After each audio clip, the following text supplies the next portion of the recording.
Bəzən qarşımıza çıxan qapıların bağlı olduğunu zənn edib heç yaxınlaşmırıq. Amma əslində sadəcə itələmək lazımdır ki, açılsın. Bir də deyilir ki, bir qapı bağlanırsa, mütləq ki, digər qapı açılacaq. Görək bugün bizim önümüzə hansı qapılar açılacaq. Salam dostlar, bu günləri sizlə doktoranturaya gedən pillələri bölüşəcəyik. Let's go.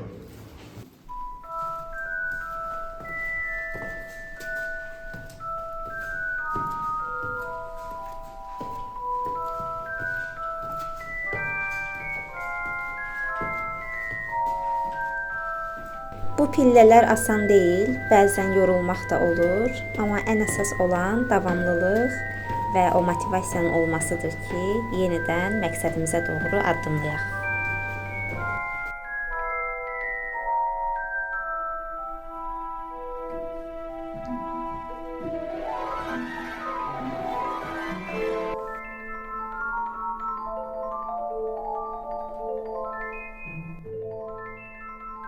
Herkese salam, kanalıma hoş geldiniz. Bugün yeni bir kontentle karşınızdayım. Bugünkü mövzumuz doktorantura, dövlət proqramı və xaricdə təhsil mövzusunda olacaq.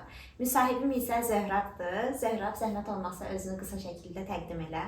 Salam dostlar, mənim adım Zöhrab. Hal-hazırda Glasgow Universitetində PhD təhsil alıram. Dövlət proqramı vasitəsilə. İxtisaslaşdığım sahə tektonika və iqlimdir. Ümumilikdə mənim PhD proyekt isə Böyük Qafqaz ərazisində, ümumiyyətlə Böyük Qafqazın formalaşmasında tektonik və iqlimin qarşılıqlı əlaqəsidir. Çox sağ ol. Həmçinin deyə bilərsən, bakalavr və magistratura təhsilini harda almısan, hansı sahə üzrə olub? Bakalavr təhsilimi Bakı Dövlət Universitetində geofizika mühəndisliyi ixtisası üzrə bitirmişəm. Daha sonra isə bitirdikdən sonra Geologiya və Geofizika İnstitutunda böyük laborant kimi fəaliyyət göstərdim və daha sonra isə mühəndis və digər rollar oldu. Və 4 il həmin institutda çalışdım və bu 4 il müddətində isə magistr təhsili də aldım. Magistr təhsilimi isə Azərbaycan Dövlət Neft və Sənaye Universitetində yenə geofizika mühəndisliyi ixtisası üzrə bitirdim. Ümumi ixtisaslaşdığım sahə isə seismologiya və seismik təhlükənin qiymətləndirilməsi idi ki, həmin Geologiya İnstitutunda həmin laboratoriyada çalışırdım. Maşallah, xeyli bir iş təcrübəsi, təhsil təcrübəsi olur. Bəs necə oldu ki, doktorantura oxumağa qərar verdin? Çox yaxşı sualdır. Ümumilikdə, əgər hər hansı bir tələbə ümumi istəyir ki, gələcəkdə doktorantura təhsil alsın, məncə onu artıq bakalavr dövründən artıq planlar qurmağa başlayır ki, mən gələcəkdə PhD təhsil alacağam, bunun üçün hansı necə deyərlər ki, biliklərə sahib olmalıyam, hansı nailiyyətlər əldə etməliyəm, yəni bunlar olmalıdır.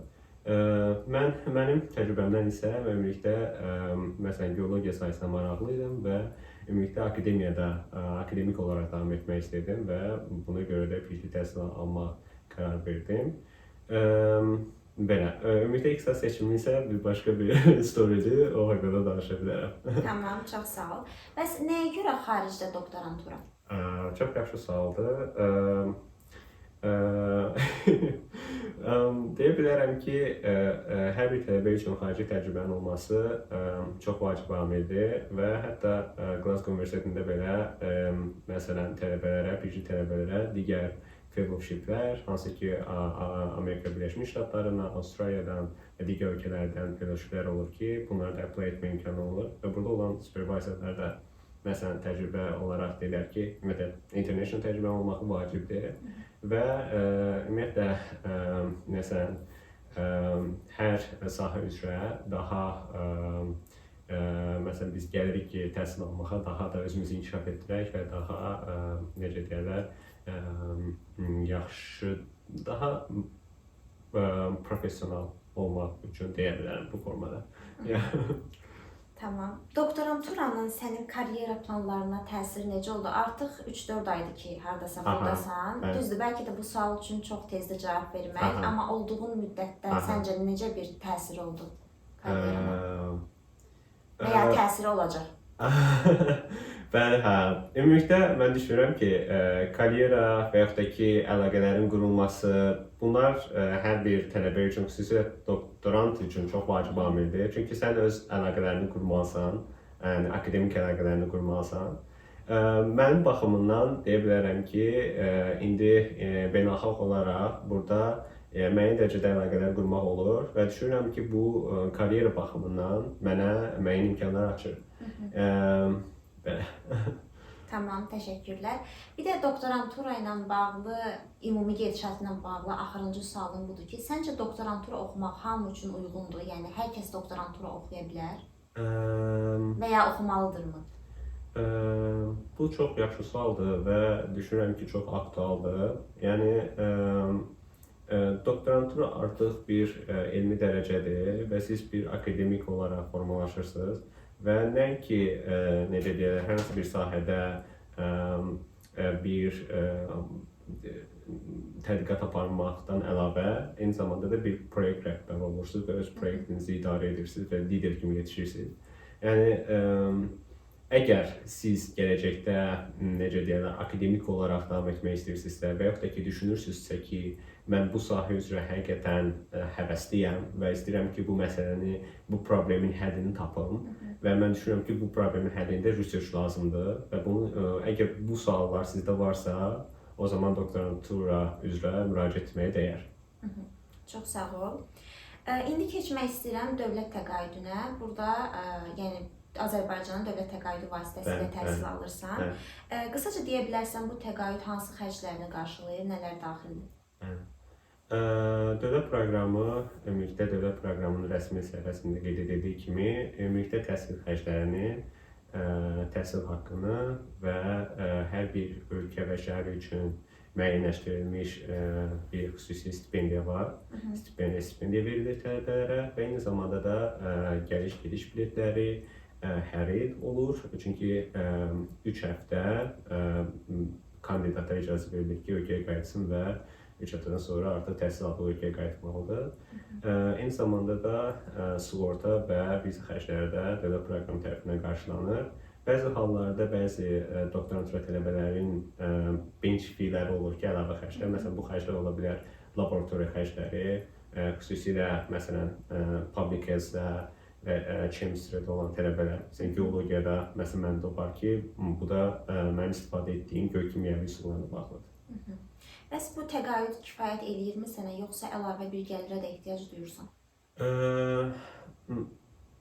Belə deyə bilərəm ki, təqaüd kifayət etməyi bir qədər individualdır, yəni dəyişir insana görə. Mənim təcrübəmdən mənim üçün kifayət edir və amma ki, deyərdim ki, daha da necə deyərlər,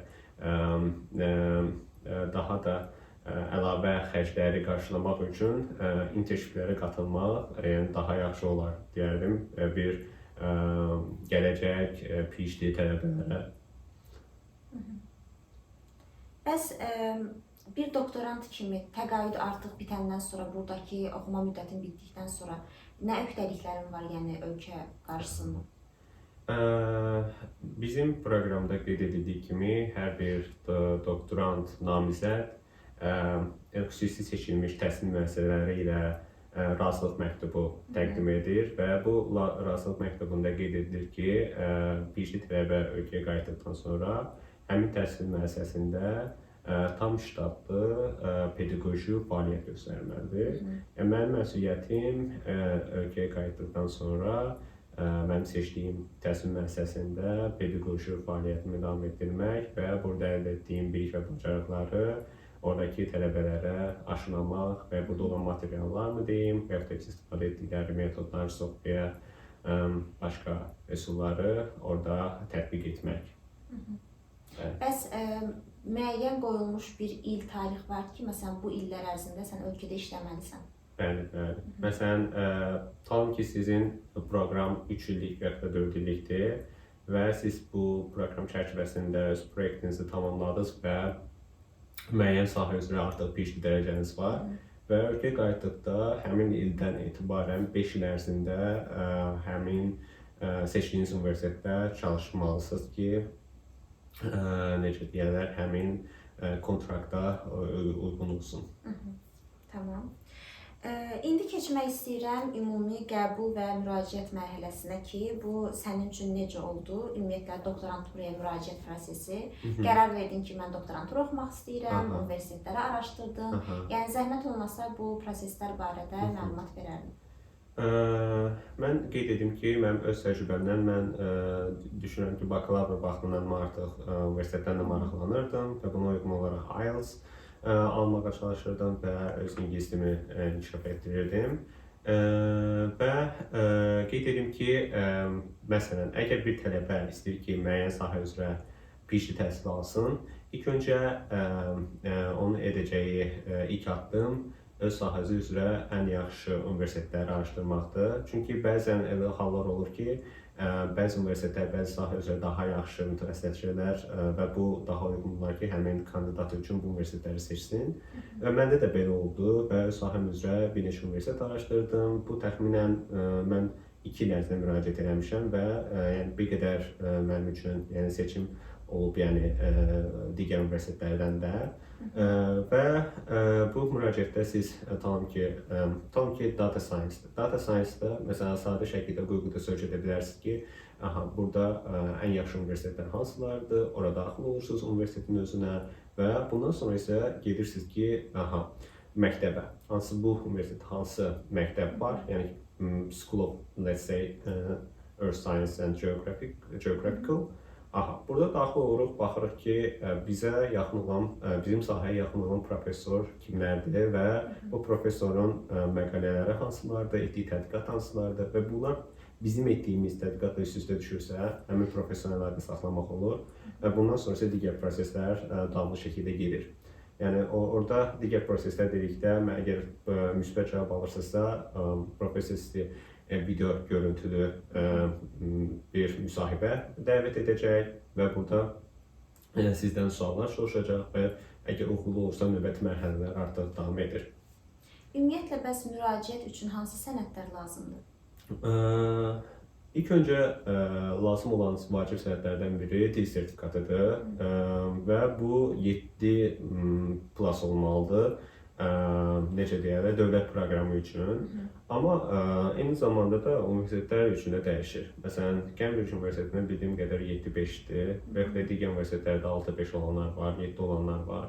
Yəni hər bir universitetə görə bu dil tələbi bir qədər dəyişir, amma dövlət proqramında bu formadadır. Digər isə artıq siz əldə etməlisiniz qəbul məktubu.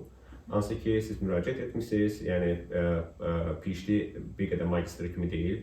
Magistrda siz hansı bir form doldurursunuz, amma PhD-də də bundan formdan əlavə siz hansı bir tədqiqat propozalı verməlisiniz. Yəni professora müraciət etdikdə bu propozalı yazmalısınız özünüz və bu çox vacib amildir. Çünki professorla əlaqə saxladıqda artıq bilməlisiniz ki, siz nə etmək istəyirsiniz və hansı metodologiyanı tətbiq etmək istəyirsiniz və bu necə professorun işi ilə əlaqəlidir və bundan sonra isə artıq siz öz necə deyərlər ki, propozalınuzu yazırsınız. Bu proseslər tamamlandı və universitet sizə qəbul məktubu verdi və deməli IELTS sertifikatı, qəbul məktubunuz və digər diplomlarınız və eyni zamanda da universitetdən razılıq məktubu, yerli universitetdən, Azərbaycanda yerləşən yerli universitetdən və bir də asan xidmətdən səhv etmirəmsə ərizə olmalıdır ki, siz qayıdacaqsınız və ölkədə çalışacaqsınız. Bəs bununla yanaşı CV, motivasiya məktubu Bəli. Çox yaxşı qeyd elədin Nailə. Eyni zamanda da CV-niz və 2 referans məktubu olmalıdır professorlardan. Yəni bu dövlət proqramına da aiddir və müraciət etdiyiniz universitetlərə də aiddir ki, orada mütləq şəkildə sizi qarşı tərəfə, universitetə və yaxud da ki, fundingə tövsiyə edən professorlar və mütəxəssislər olmalıdır. Bəs səncə ən çətin mərhələ hansıdır? Universitetdən qəbul olmaq, yoxsa təqaüd qazanmaq? İkisi də çox çətin mərhələdir deyərdim. Çünki amma mən deyərdim ki, ən çox çətin mərhələ təbii ki təqaüd qazanmaqdır. Çünki siz cürbəcür universitetlərə müraciət edə bilərsiniz və bu universitetlərdən qəbul məktubu ala bilərsiniz. Yəni professor yəqin ki, istəyər ki, siz onun tələbəsi olasınız və müəyyən bir proyektiniz olsun və bunun üzərində işləyəsiniz. Amma ki, mənim təcrübəmdən mənim üçün ən belə vacib olanlardan biri təqaüd əldə etməyimdir. Yəni bu təqaüd prosesi çətindir deməzdim, amma bir qədər necə deyirlər, dəqiqlik tələb edir və eyni zamanda da səbirli olmağı tələb edir. Öyle özünüz olmalısınız və deyərdim ki, sadəcə əsas niyyətiniz nədirsə, onu açıq şəkildə göstərməlisiniz. Yəni əgər həqiqətən də siz doktorant olaraq formalaşmaq istəyirsinizsə, yəni buna uyğun suallar olur təqribi və formada da cavab verdikdə qarşı tərəf hiss edir ki, sizin əsas niyyətiniz təhsil almaqdır və ümumiyyətlə belə müsahibələrdə çox vaxt bilik və bacarıqlar da soruşulur və buna əsasən bilik və bacarığa, motivasiyaya, digər bacarıqlara əsasən qiymətləndirilir. Tamam. Bayaq qeyd etdin ki, artıq məsələn supervisor taparkən onların məqalələrini araşdırıb onlara belə yaxınlaşmaq olar ki, bəs maraqlıdır mənə sizin mövzunuz və s. Bəs supervisora mail yazarkən nələrə diqqət etmək lazımdır? Bunun üçün Yanılı mövzu çox insan soruşdular. Əziz gənclər, yəni sizə tövsiyəm odur ki, çox standartdan istifadə etməyəsiniz. Yəni mən öz supervisorum mənə dedi ki, müsahibədə ona gündə çoxlu e-maillər gəlir. Yəni digər tələbələr tərəfindən pişdə olmaq üçün.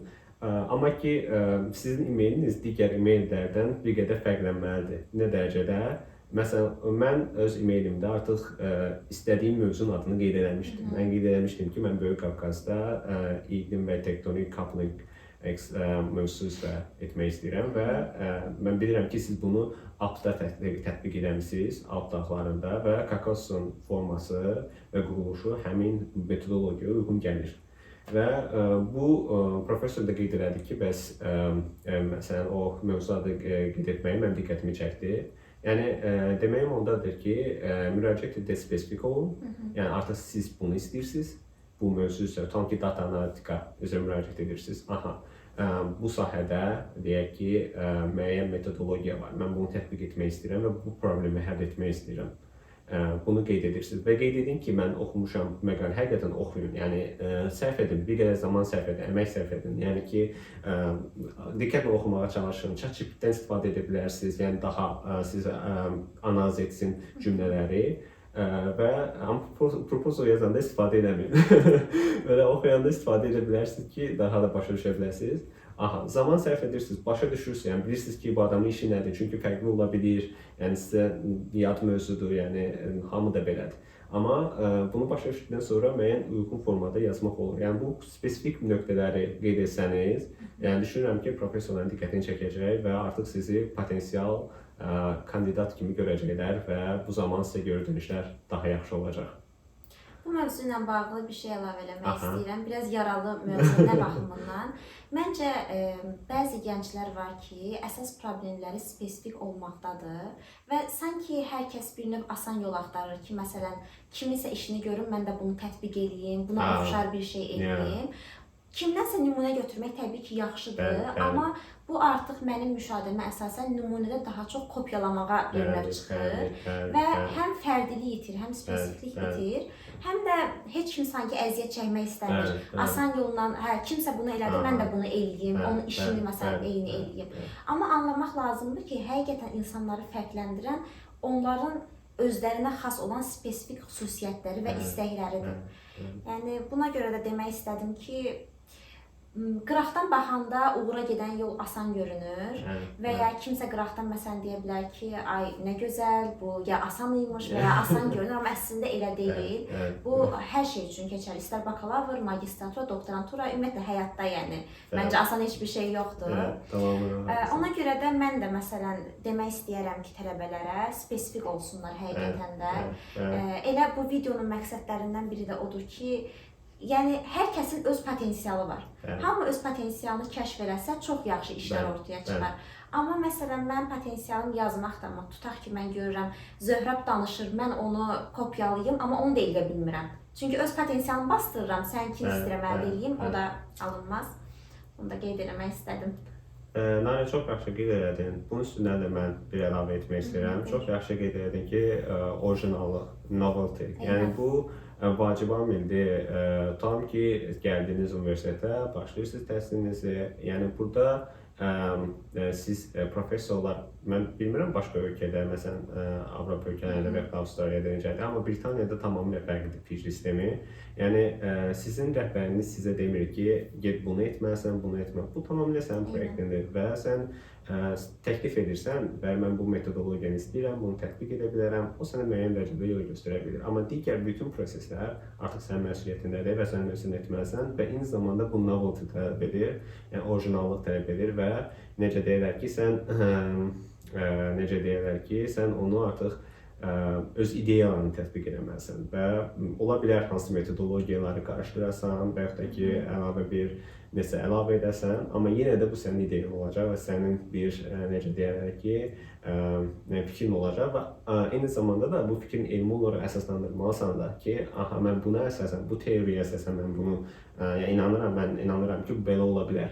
Bu da artıq sənin hipotezin olur. Yəni artıq bunun üzərində sən digər tədqiqat proseslərinin formalaşır. Yəni research sualların formalaşır, buna uyğun çapterlərini qurursan. Yəni bunlar hamısı artıq sənin üzərində olan bir şeylərdir və əgər birinci PhD müraciət etmək istəyirsənsə, bu proseslərə də hazır olmalısan. Aynen. Çox sağ ol fikirlərin üçün. Növbəti suala keçmək istəyirəm. Bu universitetlərlə bağlıdır ki, səncə universitet seçərkən hansı kriteriyalar daha önəmlidir? Məsələn, bir də çox tələbələr, bu magistraturada da belə olur.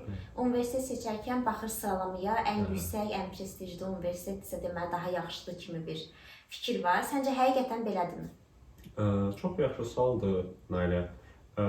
Bunu doktorantura nöqteyi nəzərdən cavab vermək istəyirəm.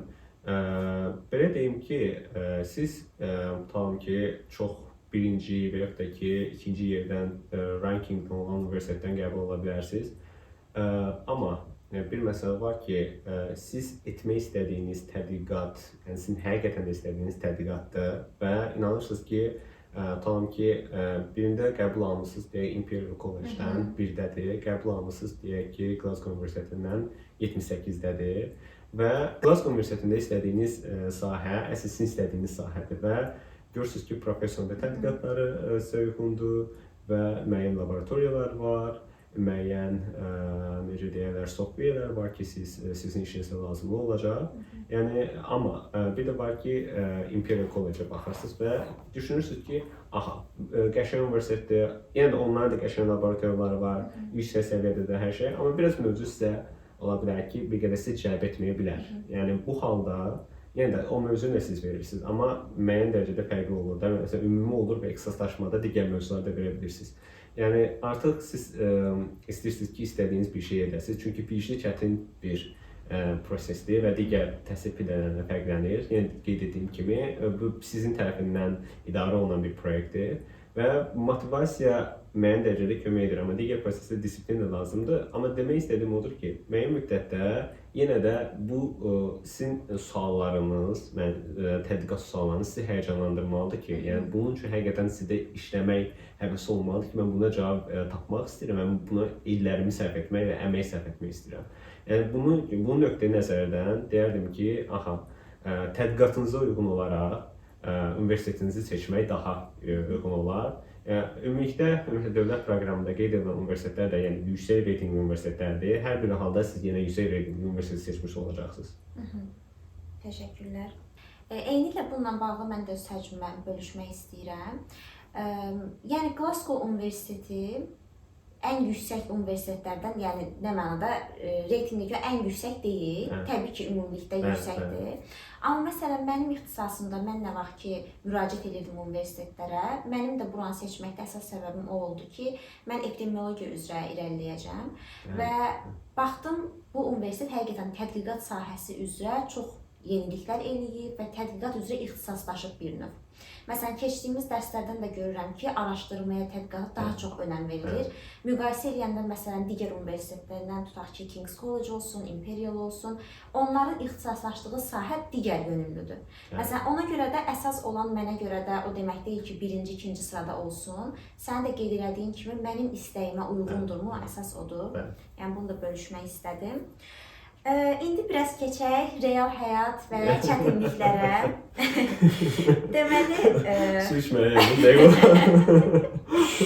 özünə hazırla. Deməli, xaricdə doktorantura həyatının səncə ən çətin tərəfi nədir?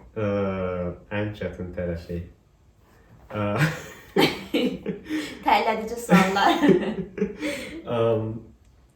Əslində, məsələn, əgər siz heç vaxt ölkədən çıxmamısınızsa və yaxud da ki, ailədən uzaq qalmamısınızsa, məncə doktoranturada əlavə ümumi təhsil üçün deyərdim ki, bir qədər yalnızlıq və izolasiya hiss edə bilirsiniz.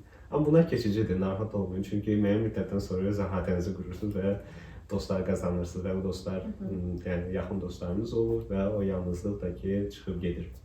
Amma digər nöqtə nəzərdən qeyd edim ki, doktorantura üçün ən çətin hallardan biri, məncə deyəm, mənim üçün bir balansı tapmaq.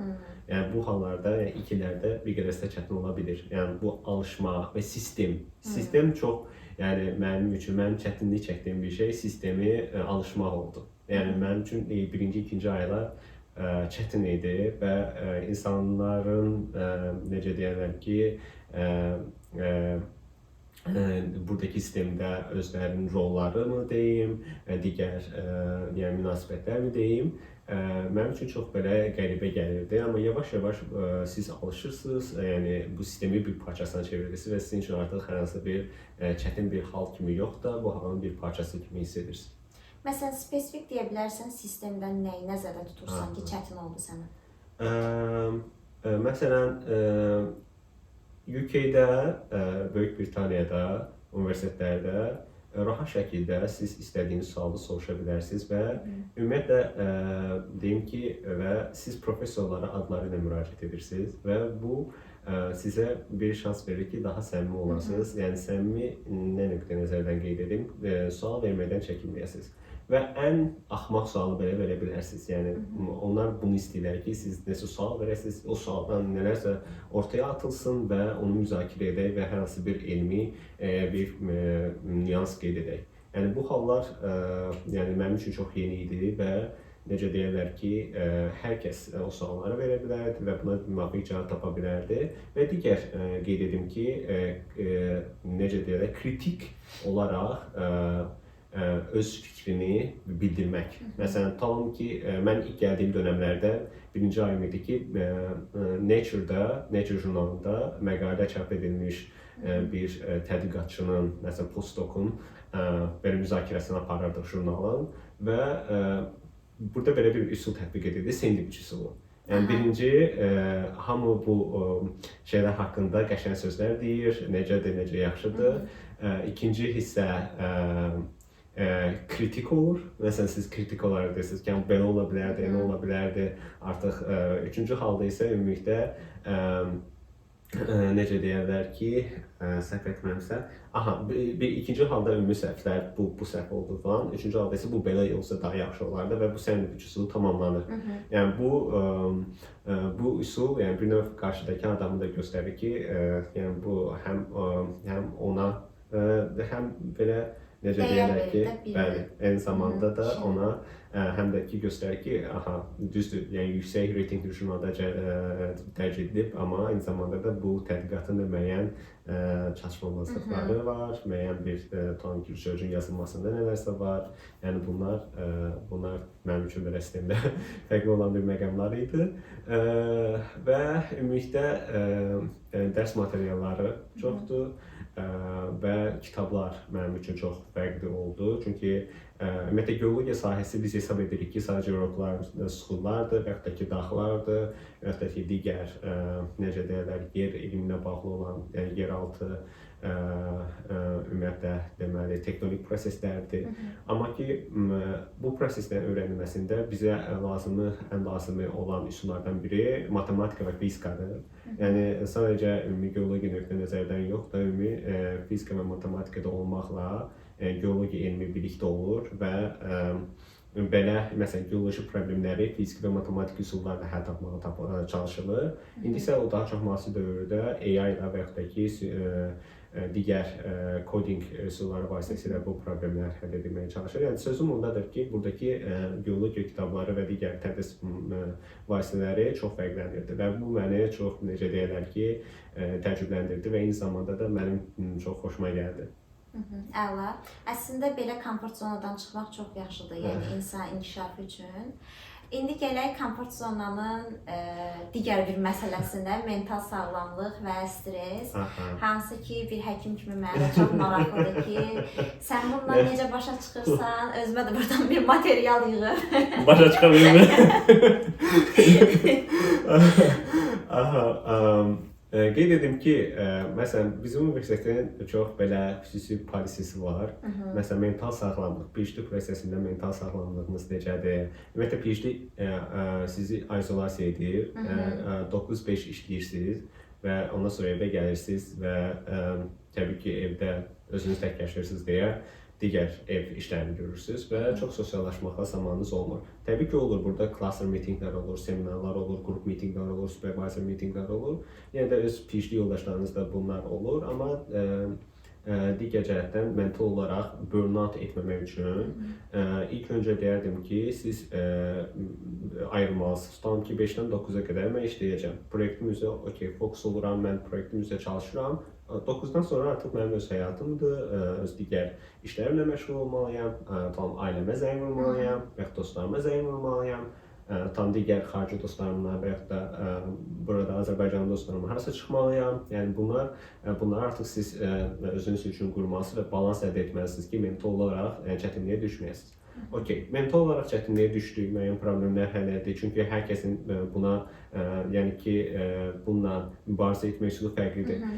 Və bu halda universitetin xüsusi polisləri var ki, siz artıq bunu qeyd edirsiniz və bizim bizdə portalda var ki, psixoloqa müraciət edirsiniz və onlar da xüsusi seanslar tətbiq edirlər və bunlardan istifadə edə bilərsiniz ki, stresli özünüzü azaldasınız.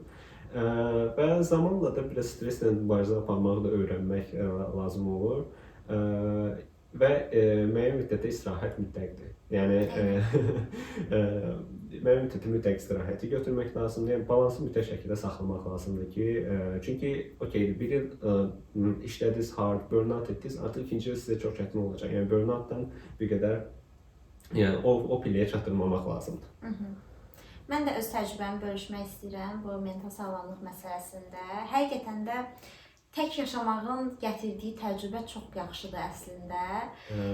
Çətinliklər də çoxdur, amma təcrübəsi ilə yanaşı. Hələ sən də qeyd elədiyin kimi ailəndən, yəni öz ölkəndən ilk dəfə bu qədər uzun müddət ayrı qalırsansa, çünki artıq sənin məsələn ölkəndə müəyyən olunmuş bir rutinin var idi, amma indi hər şey dəyişir, insanlar dəyişir və s.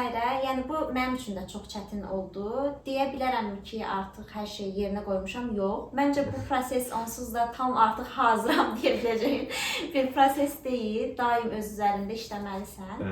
Amma mən nə bölüşə bilərəm? Məncə insan özünü məşğul eləməlidir. Demirəm, yəni çox yükləmək mənasında, amma biraz boşluq yarananda insan ağlına negativ fikirlər gəlir. Mən bir şeyi çox sevirəm, bu əslində reallıqdır. Deyirlər ki, beyin bizi rahatlatmaq üçün deyil, beynin orqan olaraq vəzifəsi odur ki, bizi həyatda saxlasın və bizi necə həyatda saxlaya bilər? Daim təhlükədə olduğumuzu hiss elətdirməklə, daim negativ fikirlər bizə verməklə ki, özümüzü qoruyaq və insan boş qalanda ağlına gələn ilk şey həyat superdir, əladır deyil, negativ fikirlərdir, kimlərsə arasında yaşadığı münasibət, münaqişədir və s. Ona görə də məşğul eləmək məncə çox önəmlidir ki, o boşluq yaranmasın.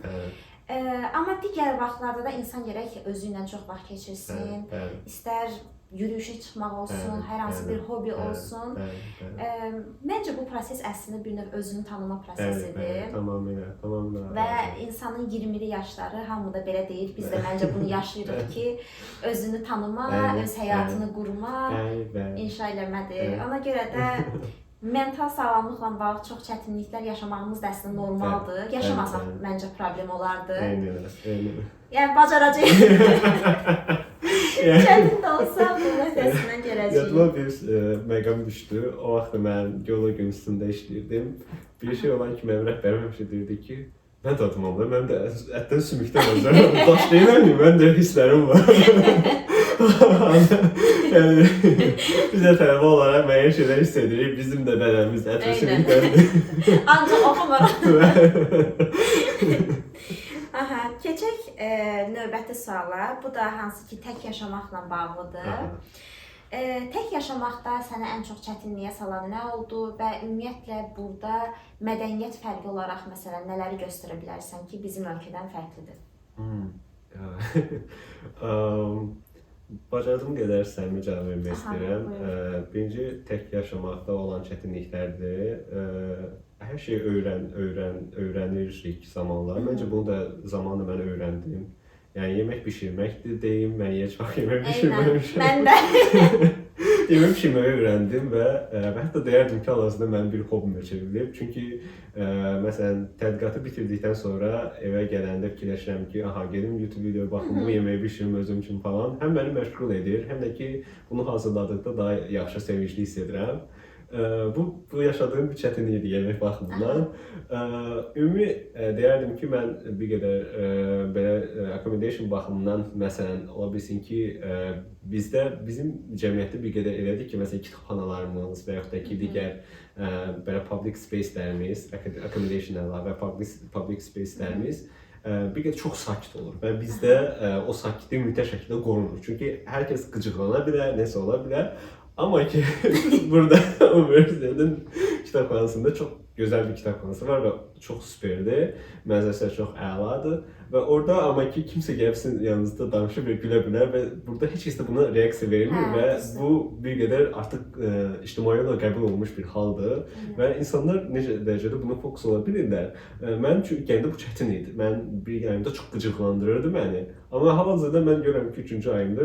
Mən o qədər qıcıqlanmıram. Artıq alışmışam mən də bu prosesə. Deyərdim ki, bu hal oldu məndə çətinlik belə yaşama prosesində, tək qalma, tək yaşama prosesində.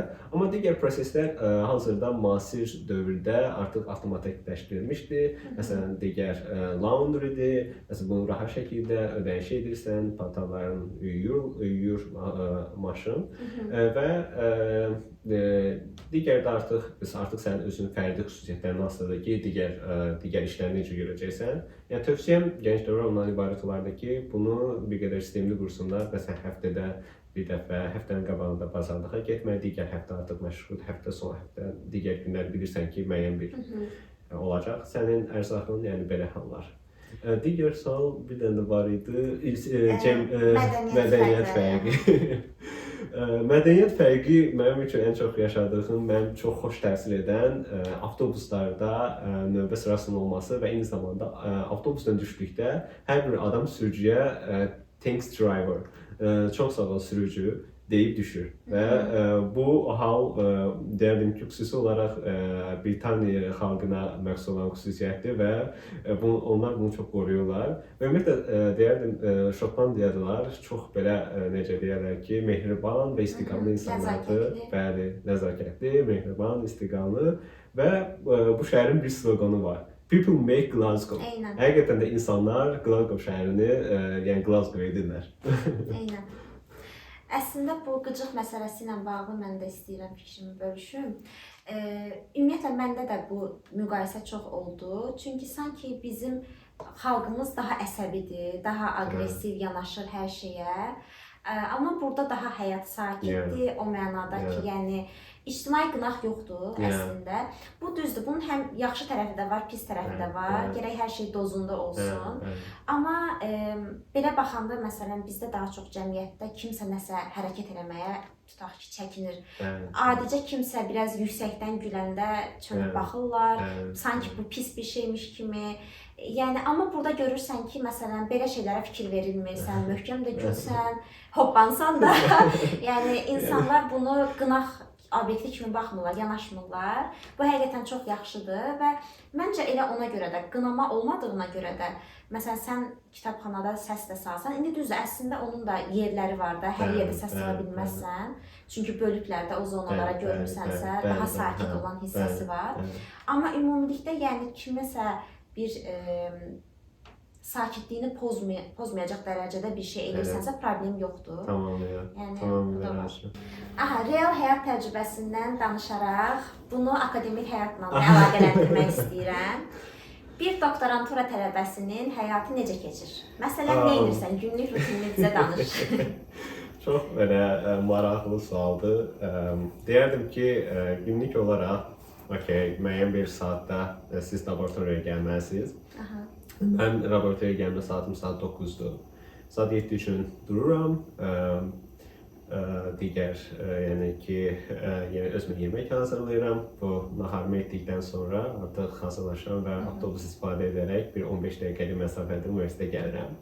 Və laboratoriyaya çatıram. Müəyyən artıq bilirəm ki, günlük olaraq bu taskları edəcəm. Yəni bu artıq mən özüm tərəfindən müəyyənləşdirilmişdir. Bunları edəcəm. Bunları araşdırıram, bunları edirəm. Tam ki, özüm üçün pomidoro metodundan istifadə edirəm ki, digər mənə bir qədər çətin hala salmasın. Laboratoriya etdikdən sonra isə ondan sonra məsələn bir qədər sosiallaşırıq digər peşə tələbələri ilə və ondan sonra isə daha sonra isə artıq digər müəyyən 5 saat olur və sən bilirsən ki, günlük olaraq bunları etdin və sabahındakı işlərini müəyyənləşdirsən və sonra isə evə gəlirsən. Amma bu qədər də ideal deyil və çünki bu günlük olaraq dəyişir və bəzi günlərdə bəzən down hiss edə bilirsiniz və bu hallarda produktiv olmaya bilirsiniz. Yəni bu hallar da olur və yaşanır. Yəni bunlar olur ki, məsələn, bir də ki, sizdə görüşləriniz olur. Məsələn, bəzi artıq sizin xüsusi olaraq cədvəliniz olur ki, həftədə bir dəfə mən supervisorlarımla görüşəcəm, rəhbərlərimlə. Və yaxud da ki, mən bir paper oxudum və bu mənə çox maraqlı gəldi və bu sualı mütləq mən rəhbərimə verməliyəm, görüm onun fikri necədir. Əlavə bir görüş təyin edirsiniz və həmin görüşə gedirsiniz. Bunlardan əlavə skulun özünün treyningləri olur. Həmin treyninglərdən qoşulmaq olur. Məsələn, bunlar da mən yenə əvvəlki semestrdə oldu və bunlardan əlavə də universitetin skulunun, hər bir skulunun özünün cluster meetingləri olur və cluster meetinglərində tam ki, geosfera var, ümumi geology, geosfera, geofizik var, computational geoscience var, ondan sonra landscape evolution var. Yəni bunlarda bu clusterlərə qatılmaqla siz digər tədqiqatçıların tədqiqatlarını görə bilərsiniz və bunlardan hansı bir workshoplar olur. Yəni workshoplardan çox sevdiyim də həmin necə deyirlər, çox maraqlı olur və digər tələbələrlə birlikdə bir araya gəlirsiniz və diskussiya edirsiniz, fikirlərinizi deyirsiniz. Bu ən çox sevdiyim isə workshop hissələridir. Yəni bu hallarda olur. Məsələn, bir tələbələrinin belə bir günlük rutini ola bilir və gündən günə dəyişə bilir. Məsələn, mənim üçün standart bir rutinim yoxdur. Bu müəyyən dərəcədə dəyişə bilir. Amma birinci qeyd etdiyim rutin mənim ən standart rutinimdir. Amma digər mitinqlər olduqda, cluster mitinqlər olduqda, traininglər olduqda bu artıq dəyişir. Yəni bu artıq həmin rutin dəyişə bilir. Bəs dərs, tədqiqat və öyrənmə balansını necə qurursan? Və ya qurmağa çalışırsan?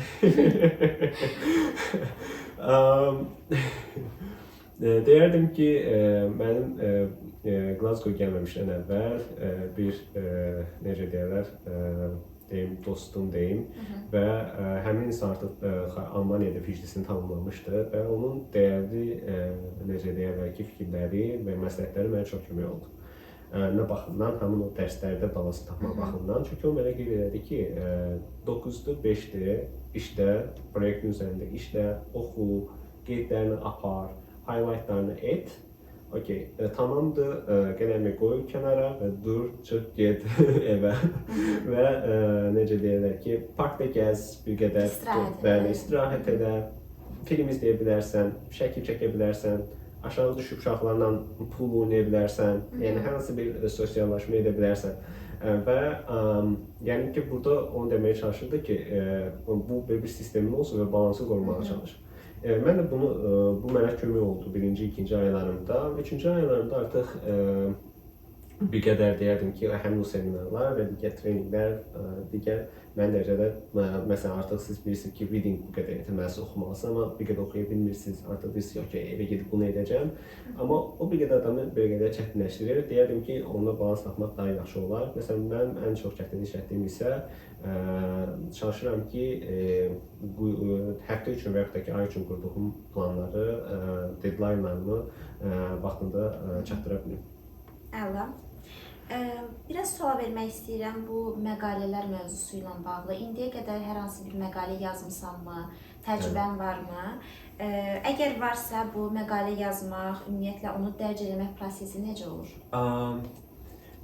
Deməli, hər bir tədqiqatçı üçün məqalə yazmaq vacibdir. Yəni bu amma deyərdim ki, ümumiyyətlə PhD üçün yəni hər hansı bir struktur yoxdur ki, sən mütləq məqalən olmalıdır ki, sənin tezin qəbul edilsin. Yəni bu Azərbaycandan fərqli olaraq, məsələn, UK-də Glasgow Universitetində sən məqalə olmadan belə tədqiqatını müdafiə edə bilərsən. Yəni bu tamamilə mümkündür. Amma məqalə nəyə görə lazımdır?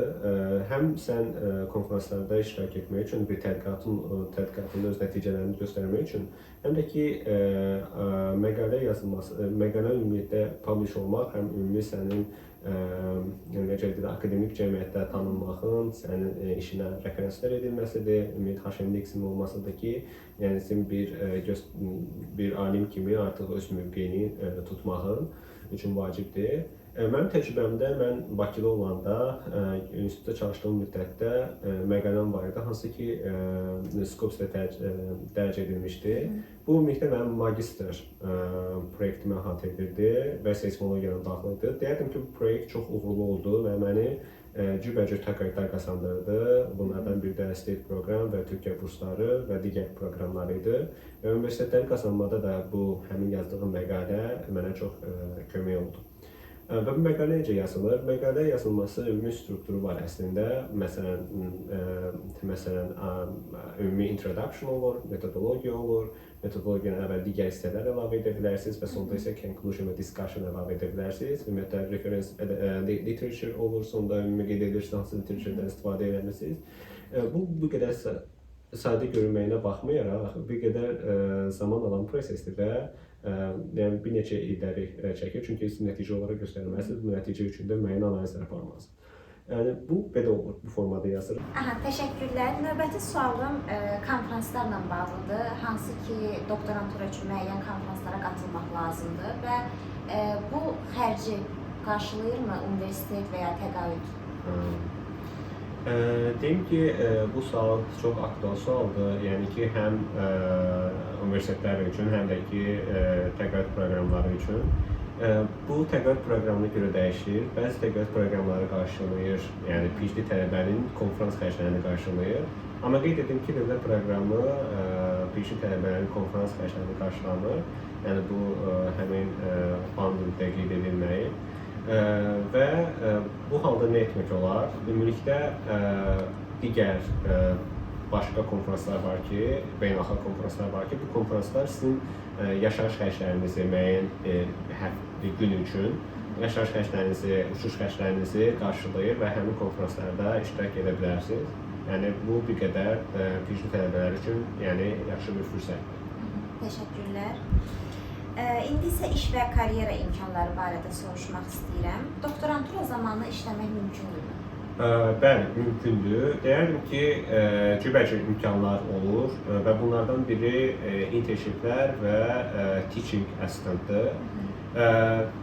Siz bunlar üçün, məsələn, professorlardan öyrənə bilərsiniz və yaxud da işlədiyiniz laboratoriyalardan ətraflı məlumat əldə edə bilərsiniz. Bildiyim qədərlə də GTA, yəni Teaching Assistant, o olur digər kurslarda. Yəni bunlardan istifadə edərək də, yəni ki, əlavə qazanc əldə edə bilərsən, həm də öz bilik və təcrübənizi artıra bilərsiniz. Bəs məzun olduqdan sonra hansı karyera imkanları mövcuddur? Məsələn, əgər dövlət proqramına müraciət etmisinizsə və dövlət proqramının tələbəsisinizsə, PhD-nizi bitirdikdən sonra, ölkəyə qayıtdıqdan sonra seçdiyiniz təhsil müəssisəsində 5 il ərzində pedaqoji fəaliyyət göstərməlisiniz. Bundan əlavə digər beynəlxalq proqramlarda iştirak edirsinizsə, yəni ki, digər beynəlxalq proqramın təqaüdçüsünüzsə və yaxud da ki, məktəbinizdə hər hansı bir skulun öz təqaüdçüsünüzsə, bu zaman sizdə bitirdikdən sonra postdoc imkanları ola bilər və yaxud da ki, position imkanları ola bilər. Bunlar da müəyyən dərəcədə rəqabətlidir. Amma yenə də yəni ki, bitirdikdən sonra belə bir imkanlarınız olur. Bəs səncə akademiyada qalmaq çətindir?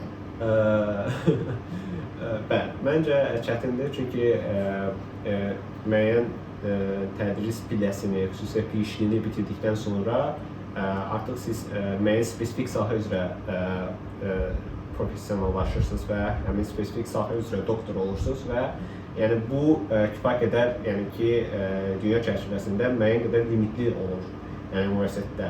Və buna görə düşünürəm ki, bu nöqtenin cəhətdən rəqabətlidir və amma yenə də yəni şanslar olur və bunları dəyərləndirmə imkanı olur.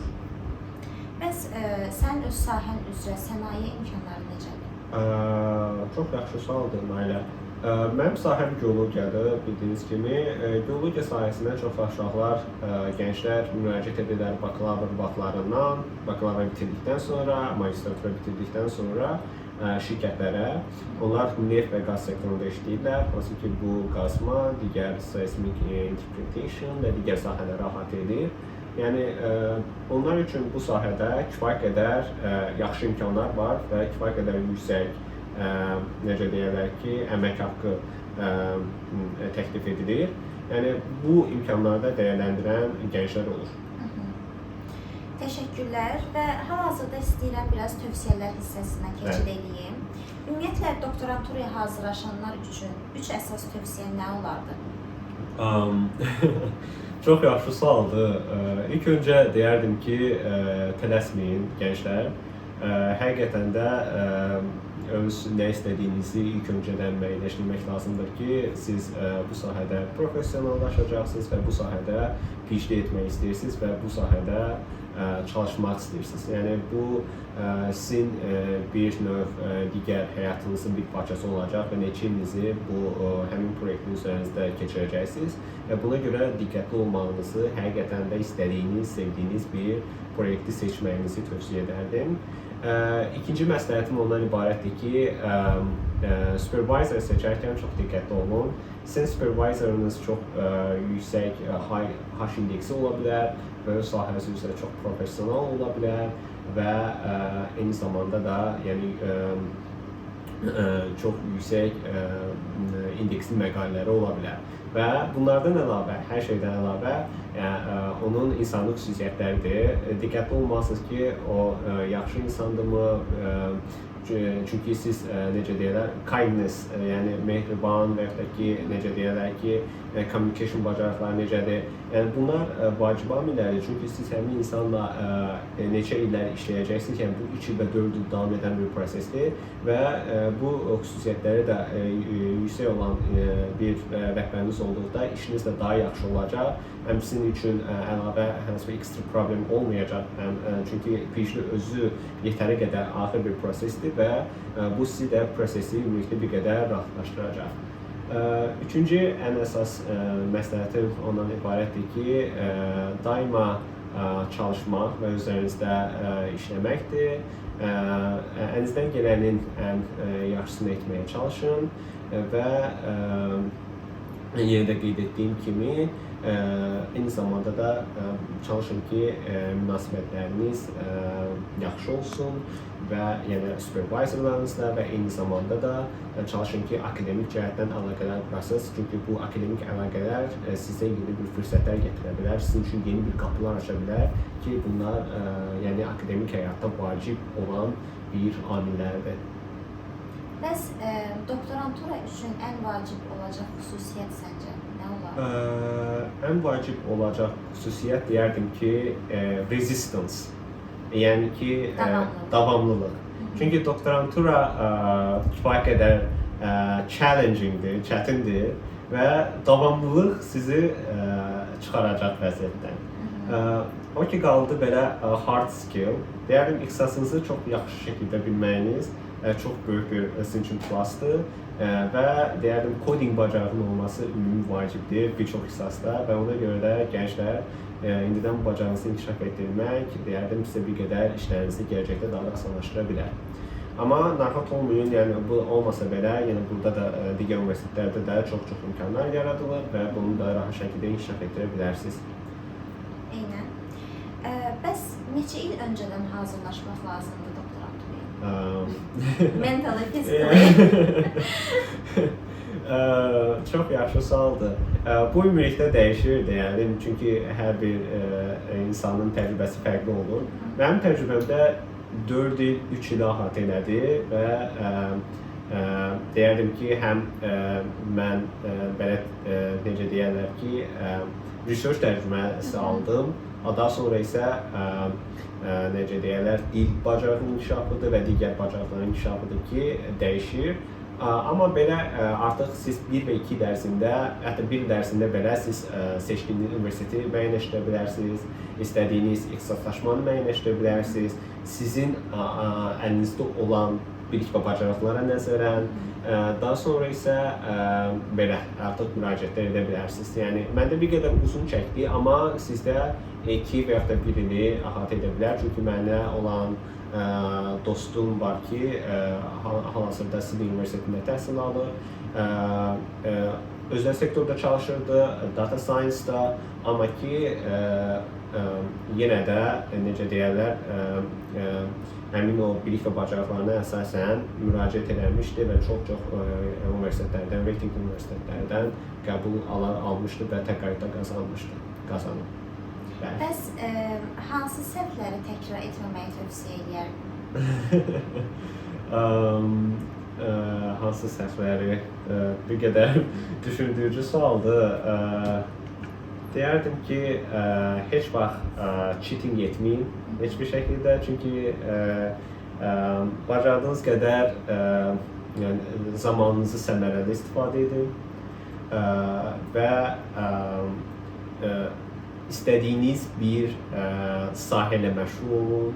Hətta PhD olsanız belə istədiyiniz yenə də ixtisaslaşmaya gəlir. İstədiyiniz ixtisaslaşmanı seçin ki, daha sonra sizin üçün çətin olmasın, sizi yarı yolda qoymasın. Eynən, bu cheatinglə bağlı bir şey bölüşmək istəyirəm. Çox vaxt tələbələr məsələn CV-lərində özlərində müəyyən bacarıq olsa da onu artıqlaması ilə qeyd edirlər. Məsələn, dil bacarığı. Mən görmüşdüm bəzi universitetlər deyir ki, məsələn, əgər sənin dil sertifikatın varsa, o halda o dil bacarığını qeyd edə bilərsən. Yoxdursa, yəni o sayılmır.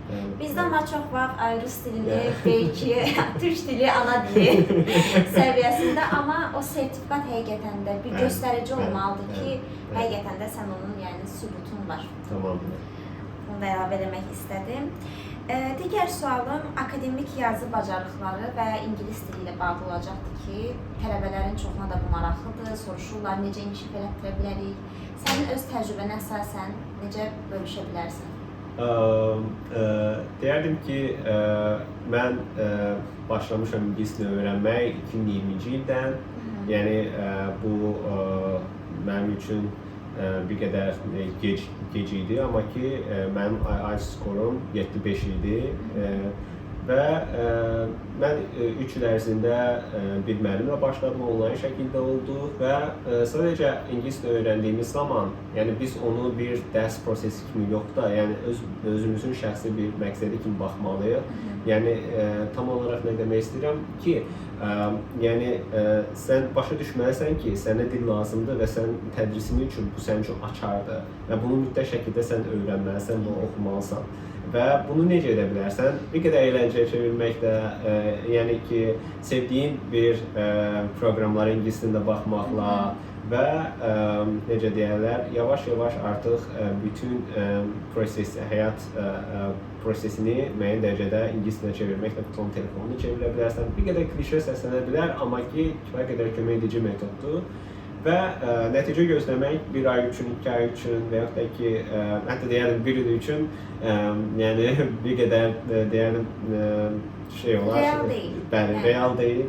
Və nəticə olur 2-3 ilə və 1 ildə də olur, amma yavaş-yavaş, əvvəlcə siz general şəkildə danışırsınız və yavaş-yavaş özünüzü inkişaf etdirirsiniz. Akademik yazıya gəldikdə qeyd edim ki, bizim bir IELTS imtahanında etdiyimiz IELTS imtahanı akademikdir və siz burada belə akademik yazı bacarıqlarınızı, IELTS imtahanı verdikdə belə akademik yazı bacarıqlarınızı inkişaf etdirmiş olursunuz. Bunlardan əlavə, məsələn, universitetə qəbul olmusunuz və artıq PhD tələbəsiniz və siz artıq abstrakt yazmalısınız, proposallar yazmalısınız, fondlara müraciət etməlisiniz və mütləq şəkildə sizə akademik yazı bacarığı lazımdır. Bunun üçün nə etmək lazımdır? Çox yaxşıdır ki, universitetlərin xüsusi proqramları olur, training proqramları olur ki, akademik yazı bacarıqlarınızı həmin training proqramlarında da inkişaf etdirə bilərsiniz. Eynən, çox təşəkkürlər. İndi bəzi tələbələrin sualları var idi ki, onları ünvanlamaq istəyirəm. İlk sual bundan ibarətdir ki, maddi çətinlik olurmu? Burada vaxt tezmi keçir, ya ölkədən, yaxınlardan ayrı qalmaq yorulmu? Çox yaxşı suallardır və hər biri deyərdim ki, reallığı əks etdirir. Bəli, maddi çətinlik olur. Yəni müəyyən dərəcədə bəzi şeylər çatdıra bilirik, bəzi şeylər çatdıra bilmirik. Amma bizim əsas məqsədimiz tədris almaqdır. Yəni bunun üçün də yəni həll etmək olur. Digər, məsələn, sual var idi ki... Bax, burada tez keçirmək, yaxınlarımıza yorulur mu? Bəli. Bax, tez keçirməm üçün. Bəli, bəzən toz da keçir, yəni bəzən geoloji ləbdə toz olur. Siz şimdi havada görmürük. Amma arabad bir yana, o qədər saat 4-də hava qaralmağa başlayır. Bir də gün də saat 8-də mi 9-da mı çıxır? Yəni saat 10-da 11-də durursaq yuxuda. 3-4 saat, o da gün görmürük də, sadəcə aydınlıq. Bəli. Məsələn, hətta siz birdən gecə 2-də yazsanız, saat 12-də çıxsanız, 12-də dursanız, bir də görəcəksiniz ki, aha, 2-3 saat necə keçdi, tezdən gün bitirir və bu çox belə, necə deyərlər ki, təəccüblü haldır bizim üçün, yəni. Eynən, ilk gələndə, düz indi daha çox adaptasiya olmuş hiss edirəm, amma əvvəl çox qəribə hiss edirdim, yəni elə bir gecə yaşayırıq, sadəcə gecə. Eyni də. Və əgər siz üstəlik PhD tələbəsinizsə, təsəvvür edin ki, siz 9-da evdən çıxırsınız, qaranlıqdır və gəlirsiniz ləbə, ləbdə laboratoriyada hər yer bağlıdır və bir də çıxırsınız ki, hər yerə yenə qaranlıqdır və ancaq qaranlığı yaşamış olursunuz. Və bir qədər sizi çətin hala sala bilər. Bəli, yəni vaxt tez keçir. Və təbii ki, insan yaxınlarından, ailəsindən uzaqdarlıq, reallıqdır. Belə. Növbəti sual əslində Amerika ilə bağlıdır. Amerikada dövlət proqramı və bir nöqtədə mənim əslində ixtisasıma toxunublar ki, səhiyyə idarə edilməsi ixtisasında oxumaq mümkündürmü? Hansı kriteriyalar var? Mənim açığı Amerikada dövlət proqramı ilə bağlı belə bir təcrübəm və ya bilgim yoxdur. Bir tanışım var, o Amerikada ictimai səhiyyə oxuyur dövlət proqramı ilə. Amma səhiyyə idarə edilməsi ixtisası bilmirəm, yəqin ki olar. Əslində hər şeyi onlayn tapmaq mümkündür, Bəli, yəni araşdırmaq bəli, lazımdır. bəli, bəli. Siz araşdırsaz ətraflı məlumat tapacaqsınız oradan. Bəli.